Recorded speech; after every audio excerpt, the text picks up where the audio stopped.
Friends, this is Vincent. நம்ம சேனலுக்கு உங்களை அன்புடன் வரவேற்க. நம்ம சேனல் வந்து பாத்தீங்கன்னா உங்களோட கரியரை செட் பண்றதுக்காக தான் இன்ஜினியரிங்காக நிறைய வீடியோஸ் வந்து உங்களுக்கு நம்ம கொடுத்துருக்கோம். கண்டிப்பா நம்ம சேனலை ஃபாலோ பண்ணுங்க. மறக்காம உங்க ஃப்ரெண்ட்ஸுக்கு மேக்ஸிமம் நம்ம சேனலை பத்தி சொல்லுங்க. அது மட்டும் இல்லாமல் நம்ம சேனலோட வாட்ஸ்அப் குரூப்லயும் டெலிகிராம்லயும் நீங்க ஜாயின் பண்ணுங்க. வரக்கூடிய நாட்களில் நம்ம வந்து தேர்ட் செமஸ்டர் பத்தி நிறைய வீடியோஸ் உங்களுக்கு கொடுக்க போறோம். அதாவது என்னென்ன சப்ஜெக்ட்ஸ் வந்து இருக்கு, அதுக்கப்புறம் வந்து பாத்தீங்கன்னா என்னென்ன சிலபஸ் வந்து ஃபாலோ பண்றாங்க அப்படிங்கறத பத்தி தெளிவா நம்ம என்ன பண்றோம்னா வீடியோஸ் வந்து ரெகுலரா உங்களுக்கு கொடுத்துருக்க போறோம்.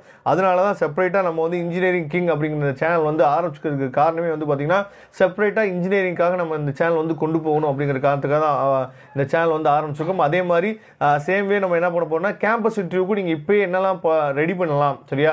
ஏன்னா கேம்பஸ் இன்டர்வியூக்கு என்னென்ன கம்பெனிஸ் வந்து என்னெல்லாம் எதிர்பார்க்குறாங்க அப்படிங்கிற விஷயம் நம்ம என்ன சொல்லுவோம் உங்களுக்காக அப்டேட் வந்து கொடுத்துட்டே இருக்க போறோம். அதனால நம்ம சேனல் நீங்க ஃபாலோ பண்ணிட்டே இருங்க. நிறைய விஷயங்கள் உங்களுக்காக காத்துட்டு இருக்கு. ஓகே ஃப்ரெண்ட்ஸ், அதாவது ஏற்கனவே வந்து ஃபர்ஸ்ட் செமஸ்டர் எழுதி முடிச்சிட்டீங்க. இருந்தாலும் நிறைய பேர் என்ன கேட்குறீங்க அப்படின்னா, சார் எங்களுக்கு வந்து பாஸ் மார்க் என்ன சார், சரியா? அதுக்கப்புறம் வந்து பார்த்தீங்க அப்படின்னா எப்படி சார் பாஸ் மார்க் போட்டுருவாங்களா, பேப்பர் ரிலேஷன் கேம்பில் வந்து பார்த்தீங்கன்னா பாஸ் மார்க் வந்து ஈஸியாக போட்டுருவாங்களா அப்படின்னு சொல்லி நிறைய பேர் கேட்குறீங்க. அதுக்காக தான் இந்த வீடியோ வந்து நம்ம அப்லோட் பண்ணியிருக்கோம், சரியா? எதுக்காக இந்த வீடியோ வந்து நம்ம அப்லோட் பண்ணியிருக்கோம் அப்படின்னா, அதாவது சார் நான் பாஸ் பண்ணிடுவேனா இல்லையா அப்படிங்கிற டவுட் வந்து எனக்கு இருக்குது. ஆனால் நான் பாஸ் பண்ணலாம் அப்படின்னு சொல்லிட்டு நினைக்கிற பேப்பரில் எனக்கு அரியர் விழுந்துருது அப்படின்னு சொல்லி நம்ம நினைக்கிறோம், சரியா? நல்லா நீங்கள் ஒரு விஷயம் கவனிச்சுக்கணும்.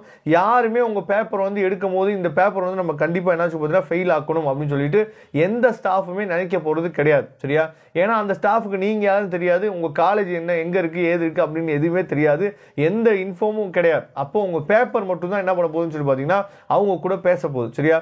அதனால நீங்கள் எந்த விதத்துலையும் பயப்பட வேணாம். நீங்கள் என்ன மார்க் எழுதிருக்கீங்க, அதாவது நீங்கள் எந்த அளவுக்கு நீங்கள் எழுதிருக்கீங்களோ அதை பொறுத்து தான் உங்களுக்கு வந்து மார்க் வந்து கொடுக்க போகிறாங்க, சரியா?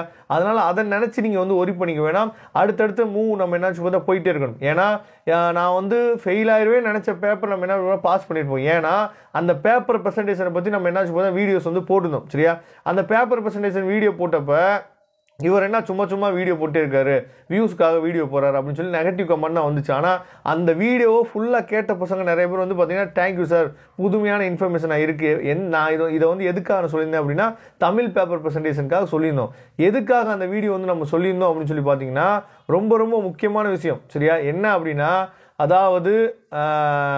அதாவது ரொம்ப முக்கியமான விஷயம் என்னன்னா, இதில் வந்து பேப்பர் ப்ரெசன்டேஷன் நம்ம சொல்லும் போது அதாவது ஃபஸ்ட்டு ஸ்டார்டிங்கில் நம்ம எந்த அளவுக்கு நம்ம ப்ரெசன்டேஷன் கொடுக்குறோமோ அந்த அளவுக்கு தான் நம்ம என்னன்னு சொல்லி பார்த்தீங்கன்னா நம்ம வந்து அவங்கள்ட்ட நம்ம பேசுகிறோம். அதாவது நான் நல்லா படிப்பேன், நான் எனக்கு வந்து மார்க் போடுங்க அப்படின்னு சொல்லிட்டு நம்ம ஸ்டார்டிங்கில் நம்ம ஒரு விஷயத்தை பற்றி பேசுகிறோம் பார்த்தீங்களா, அதுதான் நமக்கு வந்து கடைசியில் எண்டில் வந்து சரி பரவாயில்லப்பா முன்னாடி வந்து நல்லா எழுதியிருக்காரு பையன், அதனால் வந்து என்ன பண்ணலாம்னு பார்த்தீங்கன்னா மார்க் வந்து போடலாம் அப்படின்னு சொல்லி அவங்க மனசுக்குள்ளேயே ஒரு திங்கிங்கை நம்ம என்ன சொல்லி பார்த்தா ஏற்படுத்துகிறோம், சரியா?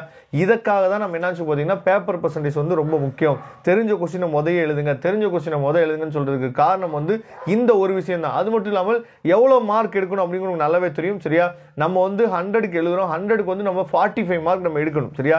45 மார்க் எடுத்தா நம்ம என்ன பண்ணா ஈஸியா பாஸ் பண்ணிடலாம். அதை வந்து அவங்க என்ன பண்ணுவாங்கன்னா 60க்கு நமக்கு கன்வெர்ட் பண்ணிடுவாங்க.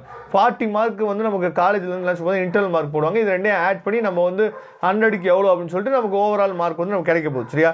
அதை வச்சு தான் நமக்கு பர்சன்டேஜ் வந்து கால்குலேட் பண்ண போறாங்க. இதுதான் வந்து பார்த்தீங்கன்னா ஓவரால் இருக்கக்கூடிய நமக்கு வந்து அந்த பாஸ் பர்சன்டேஜ் இல்லை நமக்கு வந்து கிரேடு என்ன கிரேடு எவ்வளோ பர்சன்டேஜ்னு சொல்லி கால்குலேட் பண்ணுற விஷயம் வந்து இதுதான், சரியா? அதனால 45 மார்க் எடுக்கிறது வந்து ரொம்ப கஷ்டமான விஷயம் கிடையாது. ஈஸியாக நீங்கள் 45 மார்க் எடுத்துடலாம். அதனால இதில் ஏதாவது டவுட் இருந்துச்சு அப்படின்னா நீங்கள் எப்போ வேணாலும் கமெண்ட் பாக்ஸ் சொல்லுங்கள், இல்லாட்டி எனக்கு வாட்ஸ்அப் பண்ணுங்க, நான் உங்களுக்கு கண்டிப்பாக இதை பற்றி எக்ஸ்பிளைன் பண்ணுறேன். Okay friends, thank you. நம்ம நெக்ஸ்ட் வீடியோ பார்க்கலாம். அதுவரை உங்களுக்கு விடைபெறுவது உங்கள் நண்பன் வின்சென்ட். தேங்க்யூ.